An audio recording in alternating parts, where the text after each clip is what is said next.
6-7 ತಿಂಗಳು 8 ತಿಂಗಳಾಗುವಾಗ ಒಂದು ಕಾಲು ಗಂಟಾಯ್ತು, ಸ್ವಲ್ಪ ಇನ್ನೊಂದು ಕಾಲು ಗಂಟಾಯ್ತು, ಕೈ ಹೀಗಾಯ್ತು ಅಷ್ಟೇ. ಅದೆಲ್ಲ ಹಾಗಾಗಿ ಕಾರಣ ಇವರು ಡೆಲ್ಲಿಗೆ ಹೋಗಿ ಬಾಯ್ ಬಾಯ್ ಮೋದಿ ಬಾಯ್ ಮೋದಿ ಬಾಯ್. ಪ್ರಧಾನಮಂತ್ರಿ ಮೋದಿಜಿ ಅವರಿಗೆ ಸೌಜನ್ಯ ಅಂದ್ರೆ ಭಯಾನ. ಯಾಕಂತ ಹೇಳಿದ್ರೆ ಸೌಜನ್ಯ ಹೋರಾಟಗಾರರು ರಕ್ತದಲ್ಲಿ ಹಸ್ತಾಕ್ಷರವನ್ನು ಬರೆದು ಪ್ರಧಾನಮಂತ್ರಿ ಕಾರ್ಯಾಲಯಕ್ಕೆ ದೆಹಲಿಗೆ ಕೂಡ ಪತ್ರ ಬರೆಯುತ್ತಾರೆ ಸೌಜನ್ಯ ಹೋರಾಟದ ಸಮಯದಲ್ಲಿ. ಆದರೂ ಕೂಡ ಪ್ರಧಾನಮಂತ್ರಿಗಳು ಒಂದು ಪ್ರತಿಕ್ರಿಯೆಯನ್ನು ನೀಡೋದಿಲ್ಲ, ಯಾವುದೇ ಒಂದು ಪತ್ರಕ್ಕೆ ಉತ್ತರವನ್ನು ಕೊಡೋದಿಲ್ಲ.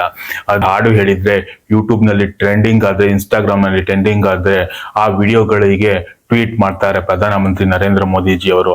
ಸೌಜನ್ಯಳ ಒಂದು ನ್ಯಾಯಕ್ಕಾಗಿ ದಕ್ಷಿಣ ಕನ್ನಡ, ಉಡುಪಿ ಮತ್ತು ಕರ್ನಾಟಕದಾದ್ಯಂತ ಹೋರಾಟಗಳು ಆದರೂ ಕೂಡ ಯಾಕೆ ಪ್ರಧಾನಮಂತ್ರಿ ನರೇಂದ್ರ ಮೋದಿಜಿ ಅವರು ಉತ್ತರ ಕೊಡೋದಿಲ್ಲ? ಉಡುಪಿಗೆ ಬರ್ತಾರೆ, ಅಲ್ಲೂ ಕೂಡ ಅವರು ರಾಜ್ಯಸಭಾ ಸದಸ್ಯರ ಜೊತೆಗೆ ಒಂದು ಆತ್ಮೀಯತೆಯಿಂದ ಇರುವ ಹಾಗೆ ತೋರಿಸಿಕೊಳ್ತಾರೆ. ಅವರ ಪಕ್ಕದಲ್ಲೇ ಒಂದು ಸ್ಟೇಜ್ ಅನ್ನು ಹಂಚಿಕೊಳ್ತಾರೆ. ಆದರೆ ಅಲ್ಲಿ ನಡೆದಿರುವ ಹೋರಾಟಗಳ ಬಗ್ಗೆ, ಅಲ್ಲಿ ನಡೆದ ಬುರುಡೆ ಪ್ರಕರಣಗಳ ಒಂದು ತನಿಖೆಯ ಬಗ್ಗೆ ಯಾಕೆ ಮಾತಾಡೋದಿಲ್ಲ ಪ್ರಧಾನಮಂತ್ರಿ ನರೇಂದ್ರ ಮೋದಿಜಿ ಅನ್ನೋ ಒಂದು ಪ್ರಶ್ನೆಯು ಕೂಡ ಮೂಡ್ತದೆ ಅಂತಾನೆ ಹೇಳ್ಬೋದು. ಯಾಕಂದ್ರೆ ಪವಿತ್ರ ಪುಣ್ಯಕ್ಷೇತ್ರದಲ್ಲಿ ಅತ್ಯಾಚಾರಕ್ಕೆ ಒಳಗಾದ ಹಿಂದೂ ಹೆಣ್ಣುಮಗಳು ಸೌಜನ್ಯಳ ಪ್ರಕರಣ ನಡೆದಾಗ ಬಿಜೆಪಿ ಸರ್ಕಾರ ಇತ್ತು. ಆ ಸಂದರ್ಭದಲ್ಲಿ ಸರಿಯಾದ ತನಿಖೆ ನಡೆಸದೆ ಒಬ್ಬ ಅಮಾಯಕ ಸಂತೋಷ್ ರಾವನ್ನು ಬಂಧಿಸಲಾಯಿತು. ಈಗಾಗಲೇ ಒಬ್ಬ ವ್ಯಕ್ತಿಯನ್ನು ಬಂಧಿಸಿದ್ದೇವೆ ಅಂತ ಹೇಳಿ ಧರ್ಮಾಧಿಕಾರಿಗಳು ಹೇಳ್ತಾರೆ. ಗೃಹ ಸಚಿವರಿಗೆ ನೇರವಾಗಿ ಕರೆ ಮಾಡಿದ್ದೆ, ಈಗಾಗಲೇ ಒಬ್ಬ ವ್ಯಕ್ತಿಯನ್ನು ಬಂಧಿಸಿದ್ದಾರೆ ಅಂತ ಹೇಳಿ ಧರ್ಮಾಧಿಕಾರಿಗಳು ಹೇಳ್ತಾರೆ, ಮತ್ತು ರಾಜ್ಯಸಭಾ ಸದಸ್ಯರಾದ ಧರ್ಮಾಧಿಕಾರಿಗಳು ಹೇಳ್ತಾರೆ. ಆವಾಗ ಸಂತೋಷ್ ರಾವ್ನ ಸೌಜನ್ಯ ಪ್ರಕರಣದಲ್ಲಿ ಬಂಧಿಸುತ್ತಾರೆ. ಆದರೆ ಅದಕ್ಕೂ ಮುಂಚೆಯೇ ಮಾವುತ ಪ್ರಕರಣದಲ್ಲಿಯೂ ಕೂಡ ಸಂತೋಷ್ ರಾವ್ನನ್ನು ಹೇಗೆ ಬಂಧನ ಮಾಡಿದ್ರು ಅದು ಕೂಡ ಕಂಪ್ಲೇಂಟ್ ಅಲ್ಲಿ ಇದೆ.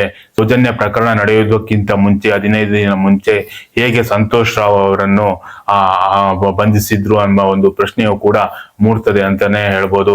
ಅದು ಬಿಜೆಪಿ ನಾಯಕರು ದೊಡ್ಡ ದೊಡ್ಡ ಸಭೆಗಳನ್ನು ಮಾಡಿ ಸೌಜನ್ಯ ನ್ಯಾಯಕ್ಕೋಸ್ಕರ ನಾವು ಹೋರಾಡುತ್ತೇವೆ, ಸೌಜನ್ಯ ನ್ಯಾಯ ಸಿಗೋವರೆಗೂ ಕೂಡ ನಾವು ಹೋರಾಡುತ್ತೇವೆ, ಸೌಜನ್ಯ ತಾಯಿಯನ್ನು ಮೋದಿ ಭೇಟಿ ಮಾಡಿಸುತ್ತೇವೆ ಅಂತ ಹೇಳಿ ಕಾಗೆ ಹಾರಿಸಿದಂತ ಬಿಜೆಪಿಯ ನಳಿನ್ ಕುಮಾರ್ 2 ತಿಂಗಳಲ್ಲಿ ಇದ್ದುಕೊಂಡು ಬರ್ತೇನೆ ಅಂತ ಹೇಳಿದಂತಹ ಹರೀಶ್ ಪೂಂಜಾ ಮತ್ತು ಸುನಿಲ್ ಕುಮಾರ್ ಕಾರ್ಕಳ ಮೋದಿ ಭೇಟಿ ಮಾಡಿಸ್ತೇವೆ ಕೇಂದ್ರದಲ್ಲಿ ಅಂತ ಹೇಳಿದಂತಹ ನಾಯಕರು.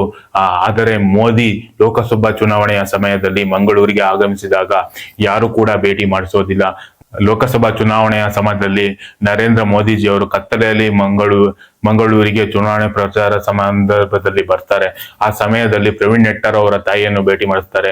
ಆದರೆ ಸೌಜನ್ಯ ತಾಯಿಯನ್ನು ಭೇಟಿ ಮಾಡಿಸ್ತೇವೆ ಅಂತ ಹೇಳಿದಂತಹ ಬಿಜೆಪಿ ನಾಯಕರು ಭೇಟಿ ಮಾಡಿಸೋದಿಲ್ಲ ಅಂತಾನೆ ಹೇಳ್ಬೋದು. ಯಾಕೆ ಎಂಬ ಒಂದು ಪ್ರಶ್ನೆಯು ಕೂಡ ಮೂಡ್ತದೆ. ಹಾಗೂ ಈ ಬುರುಡೆ ಪ್ರಕರಣ ರಾಜ್ಯಾದ್ಯಂತ, ದೇಶಾದ್ಯಂತ ಧರ್ಮಸ್ಥಳ ಗ್ರಾಮದಲ್ಲಿ ನಡೆದ ಅಸಹಜ ಸಾವುಗಳ ಪ್ರಕರಣ ನಡೆದರೂ ಕೂಡ ಅಲ್ಲಿರುವ ರಾಜ್ಯಸಭಾ ಸದಸ್ಯರಿಗೆ ಏಕೆ ಪ್ರಧಾನಮಂತ್ರಿ ನರೇಂದ್ರ ಮೋದಿ ಅವರು ತಮ್ಮ ಬಿಜೆಪಿ ಪಕ್ಷದ ರಾಜ್ಯಸಭಾ ಸದಸ್ಯರಿಗೆ ಏಕೆ ಪ್ರಶ್ನೆ ಮಾಡುವುದಿಲ್ಲ ಎಂಬ ಒಂದು ಪ್ರಶ್ನೆಯು ಕೂಡ ಮೂಡ್ತದೆ ಅಂತಾನೆ ಹೇಳ್ಬೋದು. ಬಿಜೆಪಿ ಮತ್ತು ಕಾಂಗ್ರೆಸ್ ಎರಡೂ ಪಕ್ಷದಲ್ಲೂ ಕೂಡ ಶಾಸಕರಾಗಿದ್ದಂತಹ ವಸಂತ ಬಂಗೇರ, ಹಿರಿಯ ಶಾಸಕರಾದ ದಿವಂಗತ ವಸಂತ ಬಂಗೇರ ಅವರು ಹೇಳ್ತಾರೆ, ಸಿಬಿಐ ಪ್ರಕರಣವನ್ನು ಸರಿಯಾಗಿ ತನಿಖೆ ನಡೆಸುತ್ತಿದ್ದ ನಿಷ್ಠಾವಂತ ಅಧಿಕಾರಿ ಎಸ್ ಮುರುಗನ್ ಅವರ ಬದಲಾವಣೆ ಪ್ರಧಾನಮಂತ್ರಿ ನರೇಂದ್ರ ಮೋದಿಜಿ ಅವರು ಮಾಡಿದ್ರು ಅಂತ ಹೇಳಿ ವಸಂತ ಬಂಗೇರ ಅವರು ಹೇಳ್ತಾರೆ. ಹಾಗಾದ್ರೆ ಸೌಜನ್ಯಗೆ ನ್ಯಾಯ ಸಿಗೋದು ಬೇಡವೇ ಎಂಬ ಒಂದು ಪ್ರಶ್ನೆಯು ಕೂಡ ಮೂಡ್ತದೆ. ಯಾಕಂದ್ರೆ ನರೇಂದ್ರ ಮೋದಿಜಿ ಅವರು ಯಾವುದೇ ಒಂದು ಸೌಜನ್ಯ ಪ್ರಕರಣದ ಬಗ್ಗೆ ಉತ್ತರ ಕೊಡೋದಿಲ್ಲ. ಅವರಿಗೆ ರಕ್ತದಲ್ಲಿ ಹಸ್ತಾಕ್ಷರವನ್ನು ಸೌಜನ್ಯ ಹೋರಾಟಗಾರರು 2-3 ವರ್ಷಗಳ ಹಿಂದೆ ಬರೆದರೂ ಕೂಡ ಸೌಜನ್ಯ ಹೋರಾಟ ಸಮಯದಲ್ಲಿ ಯಾವುದೇ ಒಂದು ಪ್ರತಿಕ್ರಿಯೆಯನ್ನು ನರೇಂದ್ರ ಮೋದಿಜಿ ಅವರು ಕೊಡೋದಿಲ್ಲ.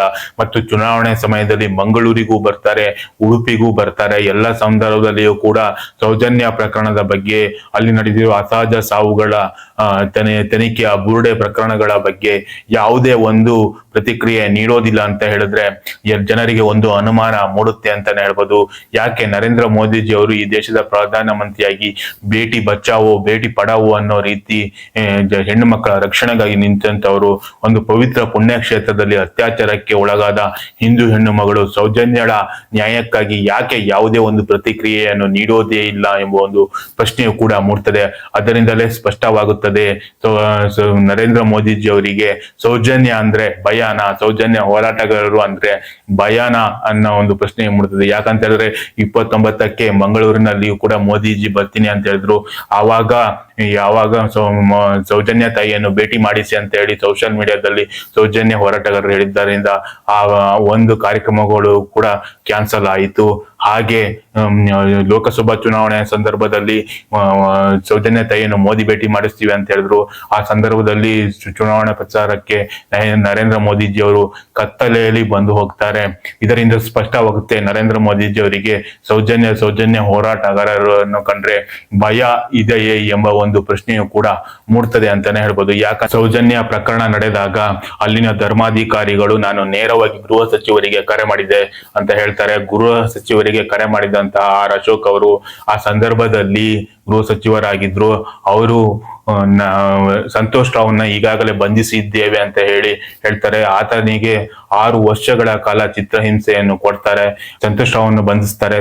ಅದಕ್ಕೂ ಮುಂಚೆ ಮಾವುತ ಪ್ರಕರಣದಲ್ಲಿಯೂ ಕೂಡ ಸಂತೋಷ್ ರಾವ್ನೇ ಆರೋಪಿ ಹೇಗೆ ಆದ ಎಂಬ ಒಂದು ಪ್ರಶ್ನೆಯು ಕೂಡ ಮೂಡುತ್ತದೆ. ಯಾಕಂದ್ರೆ ಮಾವುತ ಪ್ರಕರಣದಲ್ಲಿಯೂ ಕೂಡ ಸಂತೋಷ್ ರಾವ್ನ ಹೆಸರಿದೆ. ಆತನನ್ನು ಕೂಡ ಸೌಜನ್ಯ ಪ್ರಕರಣ ನಡೆಯುವುದಕ್ಕಿಂತ ಮುಂಚೆಯೇ ಸಂತೋಷ್ ರಾವ್ನ ಬಂಧನ ಮಾಡಿರ್ತಾರೆ. ಇದರಿಂದ ಸ್ಪಷ್ಟವಾಗುತ್ತೆ ಸಂತೋಷ್ ರಾವ್ನನ್ನು ಕೂಡ ಒಂದು ಬಲಿಪಶು ಮಾಡಿದ್ದಾರೆ ಸೌಜನ್ಯ ಮತ್ತು ಜೋಡಿ ಕೊಲೆ ಮಾವುತ ಪ್ರಕರಣದಲ್ಲಿ ಎಂಬುದು ಸ್ಪಷ್ಟವಾಗಿ ಗೊತ್ತಾಗುತ್ತೆ ಅಂತಾನೆ ಹೇಳ್ಬೋದು. ಸೌಜನ್ಯ ಪ್ರಕರಣದಲ್ಲಿ ಸಂತೋಷ್ ರಾವ್ನಿಗೆ SP ಗಳು ಹೊಡೆದಿದ್ದಾರೆ, ಬಲವಂತಕವಾಗಿ ಹೊಡೆದು ಆತನಿಗೆ ಒಪ್ಪಿಕೋ ಅಂತ ಹೇಳಿದ್ದಾರೆ. ಇಲ್ಲ ನೀನು ಒಪ್ಪಿಕೊಳ್ಳಲಿಲ್ಲ ಅಂತ ಹೇಳಿದ್ರೆ ನಿನ್ನ ತಂದೆಯನ್ನು ಕರೆದುಕೊಂಡು ನಿನ್ನ ಅಣ್ಣನಿಗೆ ಹೊಡೆಯುತ್ತೇವೆ, ನೀನು ಒಪ್ಪಿಕೊಳ್ಬೇಕು ಅಂತ ಹೇಳಿದ್ರು ಅಂತ ಹೇಳಿ ಸಂತೋಷ್ ರಾವ್ ಅವರ ತಂದೆ ಹೇಳ್ತಾರೆ. ಆ ಸಂದರ್ಭದಲ್ಲಿ ಸಂತೋಷ್ ರಾವ್ ಅವರ ಮರ್ಮಾಂಗಕ್ಕೆ ಪೆಟ್ರೋಲ್ ಅನ್ನು ಸುರಿಯಲಾಗಿತ್ತು ಅಂತ ಹೇಳ್ತಾರೆ. ರಾವ್ ಅವರ ಮರ್ಮಾಂಗಕ್ಕೆ ಸೂಜಿಯನ್ನು ಕೂಡ ಚುಚ್ಚಲಾಗಿತ್ತು ಅಂತ ಹೇಳ್ತಾರೆ. ಮಾಡದ ತಪ್ಪಿಗೆ ಒಬ್ಬ ಅಮಾಯಕನನ್ನು 6 ವರ್ಷಗಳ ಕಾಲ ಜೈಲು ಶಿಕ್ಷೆಗೆ ಒಳಪಡಿಸುತ್ತಾರೆ. ಇದು ಒಂದು ದುರಂತ ಅಂತಾನೆ ಹೇಳ್ಬೋದು.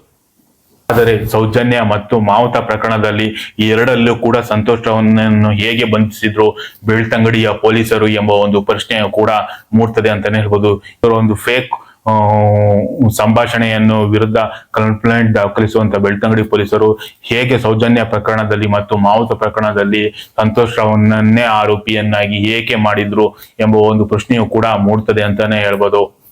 ಧರ್ಮಾಧಿಕಾರಿ ಹೋಗಿ ಡೊನಾಲ್ಡ್ ಟ್ರಂಪ್ ಹತ್ರ ಫೋಟೋ ತೆಗೆಸಿಕೊಂಡು ಸೋಷಿಯಲ್ ಮೀಡಿಯಾದಲ್ಲಿ ಅಪ್ಲೋಡ್ ಮಾಡಿದ್ರೆ ಅವರು ಮಾಡಿದ ಪಾಪಗಳು ಪರಿಹಾರ ಆಗ್ತವೆ. ಅದೇ ರೀತಿ ದೇಶದ ಪ್ರಧಾನ ಮಂತ್ರಿ ಅವರ ಜೊತೆ ಹೋಗಿ ಫೋಟೋ ತೆಗೆಸಿಕೊಂಡ್ರೆ ಅವರು ಮಾಡಿದ ಪಾಪಗಳು ಪರಿಹಾರವಾಗ್ತವ ಅಂತ ಅನ್ನುವ ಒಂದು ಪ್ರಶ್ನೆಯು ಕೂಡ ಮೂಡ್ತದೆ ಅಂತಾನೆ ಹೇಳ್ಬೋದು. ನರೇಂದ್ರ ಮೋದಿಜಿ ಅವರು ಯಾಕೆ ಪ್ರಶ್ನೆ ಮಾಡುವುದಿಲ್ಲ ಅಲ್ಲಿ ನಡೆದಿರುವ ಅಸಹಜ ಸಾವುಗಳು ಸೌಜನ್ಯ ಪ್ರಕರಣದ ಬಗ್ಗೆ ಅಲ್ಲಿನ ರಾಜ್ಯಸಭಾ ಸದಸ್ಯರಿಗೆ ಏಕೆ ಪ್ರಶ್ನೆ ಮಾಡುವುದಿಲ್ಲ ಪ್ರಧಾನಮಂತ್ರಿ ನರೇಂದ್ರ ಮೋದಿಜಿ ಅವರು ಎಂಬ ಒಂದು ಪ್ರಶ್ನೆಯು ಕೂಡ ಮೂಡ್ತದೆ. ಇದೇ ಕಾರಣಕ್ಕಾಗಿ ಎಲ್ಲ ಸೌಜನ್ಯ ಹೋರಾಟಗಾರರು, ಎಲ್ಲ ನ್ಯಾಯದ ಸತ್ಯದ ಪರ ಇರುವ ಹೋರಾಟಗಾರರು ಸೌಜನ್ಯ ನ್ಯಾಯಕ್ಕಾಗಿ ನೋಟಾ ಚಳವಳಿಯನ್ನು ಕೂಡ ಮಾಡಿದ್ರು. ಆ ಸಂದರ್ಭದಲ್ಲಿ ಬಿಜೆಪಿ, ಕಾಂಗ್ರೆಸ್, JDS ಎಲ್ಲ ಪಕ್ಷಗಳನ್ನು ಸಲ್ಲಿಸಿ ನೋಟಕ್ಕೆ ಮತದಾನ ಮಾಡಿದ್ರು. ದಕ್ಷಿಣ ಕನ್ನಡ ಮತ್ತು ಉಡುಪಿ ಜಿಲ್ಲೆಗಳು ಸೇರಿ ಸುಮಾರು 46,000ಕ್ಕೂ ಹೆಚ್ಚು ನೋಟಾ ಮತಗಳು ಬಿದ್ದಿದ್ದಾವೆ ಅಂತಾನೆ ಹೇಳ್ಬೋದು. ಇದರಿಂದ ಸ್ಪಷ್ಟವಾಗುತ್ತೆ ಮುಂದೆ ಬರುವಂತಹ ವಿಧಾನಸಭಾ ಮತ್ತು ಲೋಕಸಭಾ ಚುನಾವಣೆಗಳಲ್ಲಿ ಜನರು ಖಂಡಿತ ಈ ಬಿಜೆಪಿ, ಕಾಂಗ್ರೆಸ್, JDS ಪಕ್ಷಗಳನ್ನು ತ್ಯಜಿಸಿ ಯಾರು ಸತ್ಯದ ಪರ, ನ್ಯಾಯದ ಪರ ಇರುವ ಒಂದು ಕೆಲಸ ಮಾಡ್ತಾರೋ ಅವರ ಪರವಾಗಿ ಜನರು ನಿಲ್ತಾರೆ